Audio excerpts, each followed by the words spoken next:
चुनाव से ठीक 2 दिन पहले उत्तराखंड के सीएम ने कहा है कि अगर हम चुनाव जीते या सरकार सत्ता में आई तो समान नागरिक संहिता यानी कि यूनिफॉर्म सिविल कोड लागू करेंगे।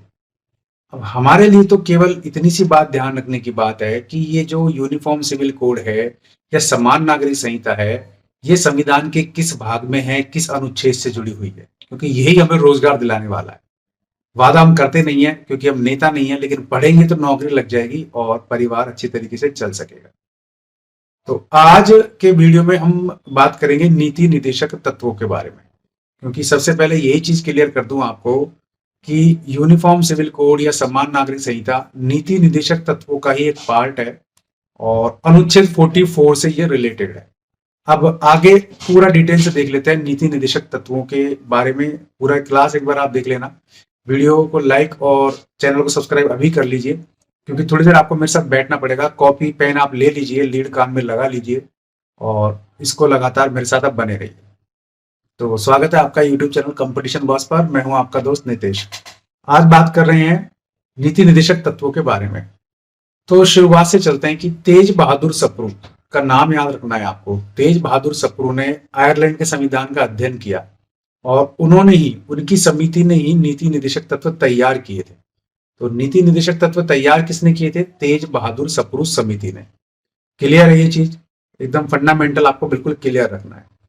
अब बात कर लेते हैं कि इससे जुड़े हुए 2 संशोधन कौन कौन से हैं। एक तो इससे जुड़ा हुआ संशोधन है 46 और दूसरा है 44। 46 के तहत इन्हें संविधान के भाग 4 में अनुच्छेद 36 से लेकर के 51 के बीच वर्णित किया गया है। तो 12 से 35 तक तो मौलिक अधिकार हैं, मैंने आपको पूरा पढ़ा दिया था, पूरी डिटेल इसको बता दी थी, उससे बाहर क्वेश्चन नहीं जाएंगे।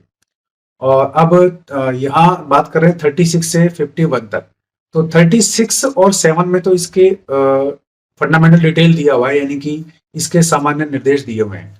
और फिर 38 से लेकर के 51 तक आपको पढ़ना पड़ेगा। उसके मूल जो अनुच्छेद है वो मैं आपको बता दूंगा, जो मैक्सिमम क्वेश्चन जिनमें से आते हैं या सीधे क्वेश्चन पुट अप कर लेता है वो भी आपको बता दूंगा।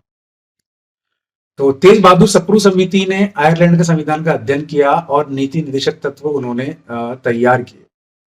संविधान का भाग 4 अनुच्छेद 36 से 51 संविधान संशोधन 46 के तहत यह वर्णित है भाग 4 में।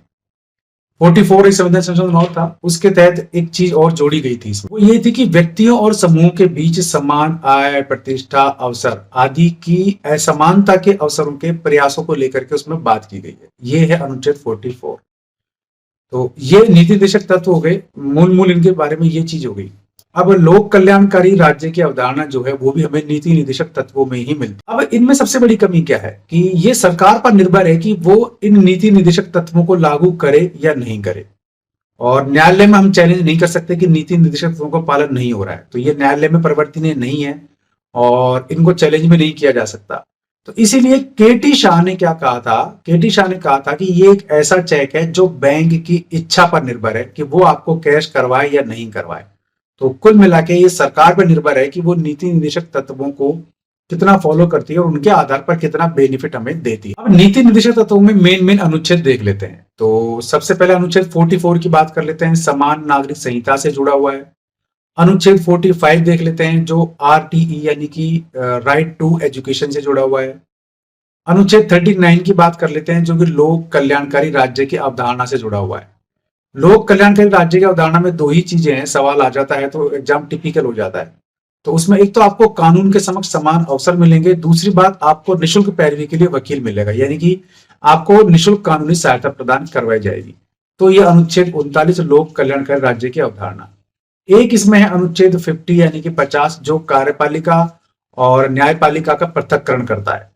ये 4 अनुच्छेद 5 अनुच्छेद आपके बड़े काम के हो गए, तो इनसे संबंधित सवाल आ जाते। थोड़ा सा इनको मौलिक अधिकारों से टैली कर लेते हैं, इससे संबंधित भी काफी सारे सवाल आए हैं। तो एक सवाल तो इस तरह आ सकता है कि नीति निदेशक तत्व पॉजिटिव है या नेगेटिव। ये बात एक इंपॉर्टेंट है, आप समझ लेना कि नीति निदेशक तत्व है वो पॉजिटिव है और जो आपके फंडामेंटल राइट्स या मूल अधिकार है वो आपके नेगेटिव है। एक चीज तो ये बड़ी इंपॉर्टेंट है। दूसरी बात, आर्थिक लोकतंत्र की स्थापना अगर करनी है तो उसके लिए क्या चीज जरूरी है? नीति निदेशक तत्व जरूरी है या मौलिक अधिकार जरूरी है? तो आर्थिक लोकतंत्र की स्थापना करने में नीति निदेशक तत्व ही सहायक होते हैं। और जो मौलिक अधिकार है वो राजनीतिक लोकतंत्र स्थापित करने में सहायक होते हैं। न्यायालय में चैलेंज किया जा सकता है मौलिक अधिकारों को तो, लेकिन नीति निर्देशक तत्वों को नहीं कर सकते। नीति निर्देशक तत्व कभी भी निलंबित नहीं होते, हर स्थिति में आपके साथ रहते हैं, लेकिन मौलिक अधिकारों को सस्पेंड किया जा सकता है राष्ट्रपति जब आपातकाल लगा देता है। अनुच्छेद 351 और 359 ये मैंने आपको बता भी दिए थे मौलिक अधिकारों में, तो उनके तहत ऐसा हो सकता है। लेकिन नीति निर्देशक तत्वों को कभी भी ना तो चैलेंज किया सकता है और ना ही इन्हें सस्पेंड किया जा सकता है। तो नीति निर्देशक तत्वों में करीब करीब इतने ही सवाल आपके पास आते हैं। चारों अनुच्छेद हो गए और ये कहाँ से लिए गए और इसका भाग कौन सा है। 4 है, मैंने बताया आपको, अनुच्छेद 36 से 51 है, तेज बहादुर सप्रू समिति है, आयरलैंड से लिए गए हैं। अनुच्छेद 50 कहता है कि न्यायपालिका और कार्यपालिका का पृथक्करण करो। अनुच्छेद 39-39 कहता है कि लोक कल्याणकारी राज्य की अवधारणा इसमें निहित है। अनुच्छेद 44 कहता है कि समान नागरिक संहिता लागू कर सकते हैं, यूनिफॉर्म सिविल कोड इसमें बताया गया है। अनुच्छेद 45 कहता है कि आरटी राइट टू एजुकेशन लागू करो। और 2 संविधान संशोधन से जुड़े हुए हैं, 46 और 44।